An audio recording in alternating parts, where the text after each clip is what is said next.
พี่น้องมื้อนี้มาเว้าถึงพระเอกกู้ภัยขวัญใจศพระญาติหนึ่งพระลานใส่แห่งคำปุนร่วมมิตรบ่สบายถือขิ้งไข่หนาวในไข่บ่สวง3 มื้อดี4 มื้อให้ห่มผ้าบากระเทินเป็นจังได๋เนาะคำเพ่งอีพอก่อนแก้วแถวโบดตันเล่าโพดเมื่อ3 วันที่ผ่านมาเหมือนจะไม่สบายพะนะว่าปานนั้นยังใส่สูทเพชรลอกระดอกกระเดียป๊า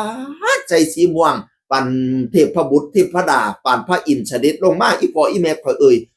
ขาวอ่อนร้อนขาวปันไข่ปอกขาวปันดอกไฟขาวปันลูกเอกพระเอกหนึ่งพระลานชัยเป็นไข่นี่เนี่ยเป็นไข่นี่เนี่ยพี่น้องถือกิ้งไข่หนาวนะไข่บ่ช่วงก็ยังว่ามันนี่อันมัดเบิกเงินมาสั่นมาโผล่อยู่รถตู้คำผลเรียนรวมมีดก็เลยทายนี่นะพระเอกหนึ่งไม่ค่อยสบายครับแต่ใจสู้ครับผมว่าสั่นว่านั่นน่ะ เพิ่งเบาถึงยิ้มถึงหัวมาเบิกเงินคาประสัตหยอกเล่นกับกล้องนั่นน่ะขนาดเป็นไข่พอยิ้มเป้งแซงอยู่ป๊าดปะตะหักแต่คำเพียงอีปอกดเกี่ยวหมูตันพันหมูดอนพระเอกหนึ่งไม่ค่อยสบายครับแต่ใจสู้ครับเพิ่นก็บอกให้พระเอกหนึ่งรักษาสุขภาพเด้อพนาวานาน่ะบ่มีผู้ใดล่ำใดเด็กครับพระเอกหนึ่งเป็นไข่พระเด็กหนึ่งลมหมอนล้อมเชียนานารักษาสุขภาพเนี่ยคำเพียงอีพอเออสดใสสดชื่นยุบเป็นไข่กระไดยิ้มวสันเนาะ โอ้ยรอยยิ้มของเธอทำให้โลกสดใสทำให้โลกเบิกบานทำให้โลกเป็นสีชมพูทำให้โลกมีความสุขจริงๆพี่น้องเอ๋ยเดี๋ยวข่อยมาเบิ่งคลิปเมื่อวานนี่จากจากทีมงานของจากคุณเบสธีรวัตรคำผุนรวมมิตรพี่น้องเอ๋ยคือสิแม่นช่วงแล้วล่ะพี่น้องคือสิแม่นช่วงแล้วเห็นคุยก้อยคุยลาบอยู่ซีนเป็นตอนเป็นซอนอยู่เจาะซอยจุพุ่นน่ะพี่น้องเอ๋ยก้อยว่าสั่นโอ้ยเป็นตาแซ่บให้อีพอเคย โตบ้ามื้อนี้กินอาหารสิงโตแล้วก็สิเป็นฟื้นไข่เรากินอาหารสิงโตพี่น้องให้สว่างให้เศร้าซะเด้ออีพ่ออีแม่เกยกินอาหารสิงโตบำรุงแล้วบัดนี้เนี่ยเจ็บหนักไก่ทุเลาเจ็บเบาไก่หายให้ซอสว่างคุณหมอรักษาเทวดาคุ้มครองเด้อให้สว่างให้เศร้าซะแนวได้ให้ไก่ปัดหนีซะให้ความดีมารักษาความดีมาคุ้มครองความดีที่พระเอกนึงเคยไปกู้ภัยกู้ศพนั่นน่ะ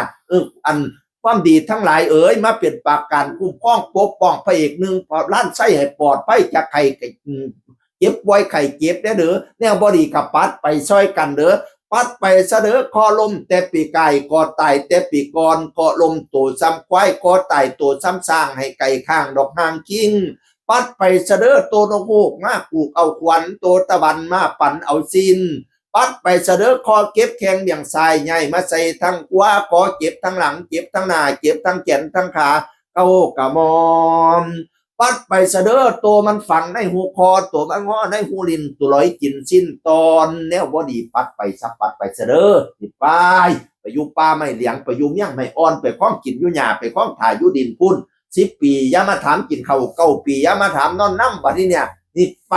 อย่ามากวนลูกกวนเต้าเขาเป็นหมอลำเขาจะได้ตั้งจิตตั้งใจลำเช่าซาเดอบักลาคำแพงอีพอแนวบ่จบข่อยสีแนวบ่ดีข่อยสิล่างให้ขาวงามจังเอาหอยอย่างยศจ่อยน้ำปนอย่าได้มีบัดเนี่ยแนวได้ให้ยาสุมาเปิดแนวได้ยาสุมาเปลี่ยนให้เจ้าแจ้งปันดาวให้เจ้าเขาปันฝ่ายความเจ็บยาสุได้ความไข่ยาสุมีให้เจ้าแข็งปันผ้าให้เจ้ากล้าปันตะวันปั้นถือไข่เป็นถือแดดกะยะไม่เป็นไข่กะยะหมองอย่าได้มนคือตองอย่าได้หมองคือเทาอย่าได้เกาเสียสีเด้อให้สว่างให้เศร้าซะ